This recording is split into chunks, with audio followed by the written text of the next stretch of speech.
Hello, hello. Welcome to this week's journal entry. If you're watching this YouTube video, you just saw my cat Koa jump up. Anyways, this is going to be a very helpful episode if you are somebody who struggles with the unknown. That used to be me, still is me. I just have an approach now that really, really helps me with it, as well as somebody who struggles with anxiety. And I think anxiety, a big part of anxiety, stems from the unknown. And so I'm going to help you through that. Before I get there, I just want to do a quick shout out and a gratitude and thank you to two sets of people. The first are the women who showed up to my workshop this past weekend. It was such a beautiful, impactful event. It was just so amazing. The women were working through lots of different things. And at one point, one of them said, like, it's so cool how we're all here for different reasons, but getting so much out of it using the same exact prompts, which is what I love about journaling. It's like you just turn inward and whatever it is that you're dealing with, the prompts will hit different for you. So we had some women that were just feeling like they were stuck in survival mode and trying to get out of it. Other women that were working on balancing their work life and personal life.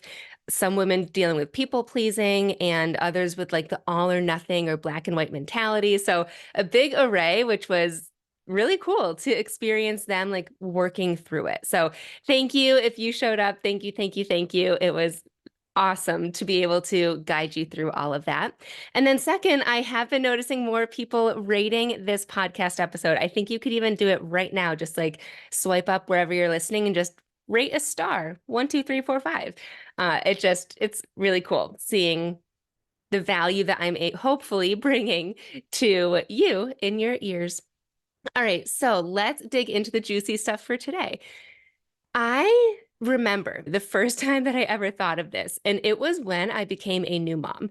I remember a time even before that when was at I was on vacation at a resort, and one of my friends who was with me was saying that she felt like she had anxiety and was explaining what it kind of felt like. And I was just like, wow, that sucks that you that you feel that right now. I'm gonna go hang out with people. You can stay in the room. And like when you have bad anxiety, you kind of want to retreat. And I just had no idea it what it felt like until I became a new mom. And for me, it showed up in any time I wanted to go anywhere with my son. Whether I was a new mom and I was breastfeeding and I just had all of the thoughts of like, how will I go out, especially if I was on my own, and like, where will I sit and what will I wear and how will I go about doing this? Where will I put the diaper bag? Who's going to be with me? If anybody, what will other people be thinking? And then once he got older, it was anything from like, you guys have likely heard the splash pad story. I think I had a whole podcast episode on it, but I wanted to take him to the splash pad, but I couldn't because I was so anxious around this tiny stuff of like, do I bring his diaper bag with me? If so, where do I put it? Wherever it was like a splash pad and a playground. Like, where do I set it down? Do I carry it with me? What if he falls? Do I bring an extra change of clothes because he's likely going to get wet or not because we live 5 minutes away? Like all these tiny things. Another thing was bringing him to the post office. I used to always wait to go to the post office until I had a sitter that could watch him because it just seemed easier. Because in my head, I thought if I bring the stroller, which I would at the time, because I would also be carrying all these packages, I think I know that there's a ramp, but where is it? How will I open the door? What if he starts crying in line as I'm waiting to, step up to the table to send my packages? And it just seemed like too much. Like I might as well just wait. Also, coffee shops. I specifically remember telling my sister about this, the anxiety of opening the door on my own. If I'm going in by myself, which I wanted to do, but I just thought, how do I open the door in a way where with the stroller, I'm not bumping the stroller or bumping myself or blocking somebody else going in? And the coffee shop that I was thinking of going into had two doors to enter it. And it was just too much. And I had so much anxiety around it. So that was when I first implemented this because I wanted to do these things, but it was like my mind was stopping me. And so what I did was I journaled about it first. And just kind of organically, I wrote out what is the worst case scenario? What is the worst case situation that would happen? And then the solution for it. What will you do if and when that happens? And then I wrote out the best case.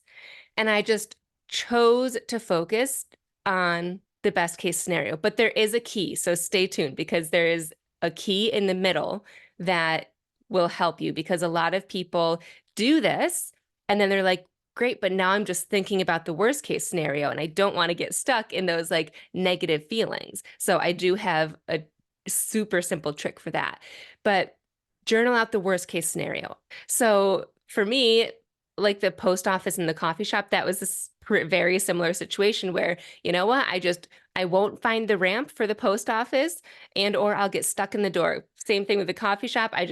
I'll show up. I won't be able to get in. No one will be there to open the doors for me. And the solution is I just go home and I'll try again another time, or I'll get a sitter for my son and I'll go by myself another time. So that was the solution. Same thing with the splash pad. I'll just go home.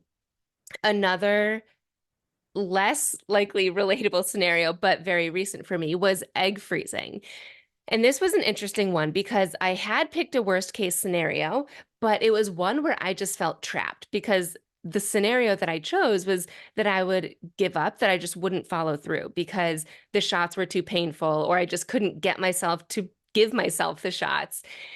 And that just wasn't going to be an option for me. I was going to follow through. And since I knew that I wasn't going to let myself fail at this, like not follow through, I just felt very stuck and like almost resenting that I started this in the first place. And so I chose a new worst case scenario, which was that I went through with it. I went in for the egg retrieval procedure and things went wrong. And I needed to be hospitalized for longer, which meant the solution was I needed way more support. I needed somebody to pick up Griffin from school and watch him for a few days. And I even went through who in my life can step in and support me during this time, who can come visit me in this hospital scenario, like who is my support system. And it just made me feel, even though it was a pretty shitty situation, the goal of the worst case scenario is not to get stuck. The goal is to feel in control and to feel more courageous in actually doing it, which is why the next step is the best case scenario, which I'll get to in just a second. But some more examples of what else I've journaled the worst case through is going on dates. As a single mom, I have very limited energy, and the energy that I do have, I just want to like preserve it and relax and binge reality TV rather than getting ready and going out on a date. And so it takes a lot of like, I want to bail on a lot of first dates. I'll just say that. But I'll journal like worst case scenario, I do go on it. And it's like a waste of time. And I'll want to leave early. Another thing is thinking of putting an offer in on a house. This happened to me probably a year or so ago, and I was just going back and forth. I had no idea. I was just like in my head about it. So I just journaled, what is the worst case scenario if I do put an offer in, and what is the solution for that? And what is the worst case scenario if I don't put an offer in, and what would the solution be for that? And just kind of seeing how that resonated with me. Times that I have helped my clients through this is when they've needed to have a hard conversation with an employee, when the belief was that they weren't on the same page. And that not just an employee, but relationships too. Any hard conversations, this is a great way to do the worst case, best case situation. Also, nerves about becoming a new mom. I helped my twin sister through this. She was just having a lot of anxiety around like the unknown. And I don't know if she would say it's anxiety, but just nerves around the unknown of how she's going to show up, of what it's going to be like, of how she will act and behave under stress and no sleep and pressure. So I helped her through this with that.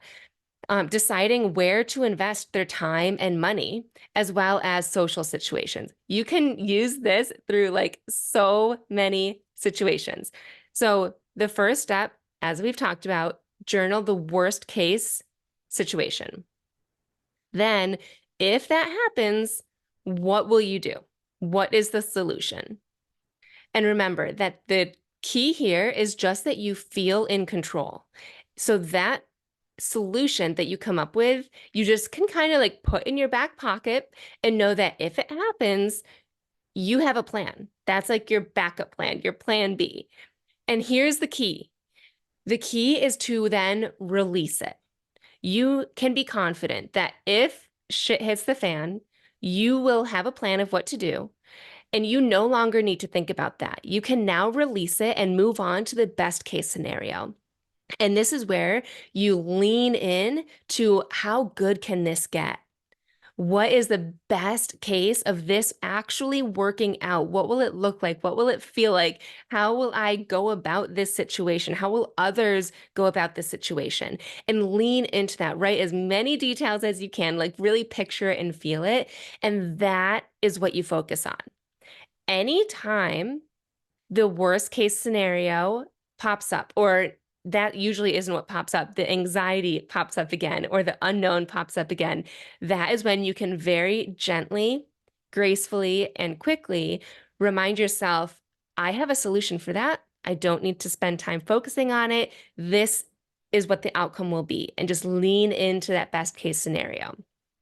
The best case scenario for the splash pad was that I show up and I am able to bring the diaper bag if I want to. And there's other moms there that just make me feel included and supported. And Griffin has an amazing time.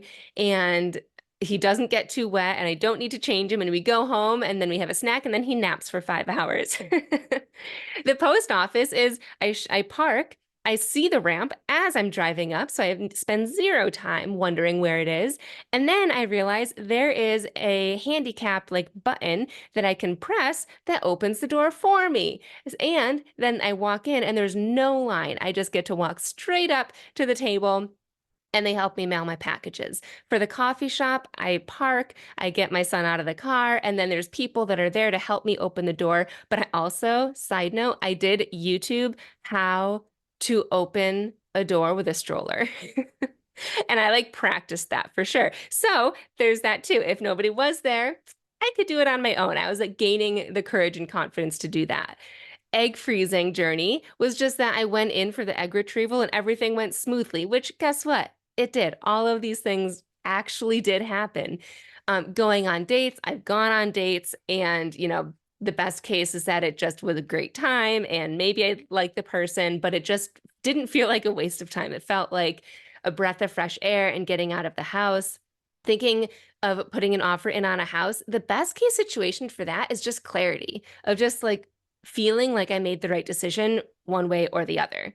And then I know that the times that I've helped my clients and sister through this, they have all come out saying that they just feel so confident. And the person that I helped with the employee, where she felt like they weren't on the same page, she went into a conversation with them and it turns out that they were on the same page. And she left me a voice message being like, oh my gosh, this was like the best case. I just didn't expect this to happen. But she had journaled through like, if it's not, this is what I can do. If it is, this is like the dream situation. And it was. So journal about the worst case, honor the anxiety that you have, honor the unknown because it is so real, and pretending like it's not there does more damage than good. Just showing up somewhere saying, I am fine, I am courageous, this will be great, but underlying knowing that you don't actually feel that way, I think is like the worst because then you feel you're like trying to hide something on top of that. So honoring how you actually feel, coming up with a solution for that, and then leaning into the best case scenario after you release the negativity. And again, if that negativity, anxiety, unknown, nerves comes up, honor it again, just quickly and gracefully, knowing like you've worked through this already, you have a solution. And if the worst case does happen, that's where sometimes it did happen and I will open up my journal, and that is one of the few times where I will review, like, okay, what did I say I was going to do in this situation? And I will use that kind of as like a blueprint of, okay, this is how I said I wanted to show up, or this is how I said, or what I said I wanted to do. So this journal entry can take you anywhere from 5 to 15 minutes. Unless it is something that's like a really emotional topic that you've never journaled about, then it might take a little bit longer. But it's just such a quick thing that you can do that will snap you out of this like negativity and spiraling and get you into a more positive, optimistic headspace while feeling in control and courageous and like help you do the thing that you actually want to do. So I hope that you found this helpful. I would love to hear if you try this and what your scenario is, what you actually journal through, because I think hearing what people use this strategy for is really beneficial. So many people struggle with nerves and anxiety and the unknown, and knowing that in general, but then also knowing specifically how you've used this process will help people think of this solution. We'll let them know, like, as soon as they start feeling that one, like, little twinge of a feeling, oh, I can journal through this. And that is what journaling is for me at this point. I immediately go to my journal, which might not be the case for you right now, but it can be. And this is one of my go-to journal entries. So good luck. And here's to feeling more at peace.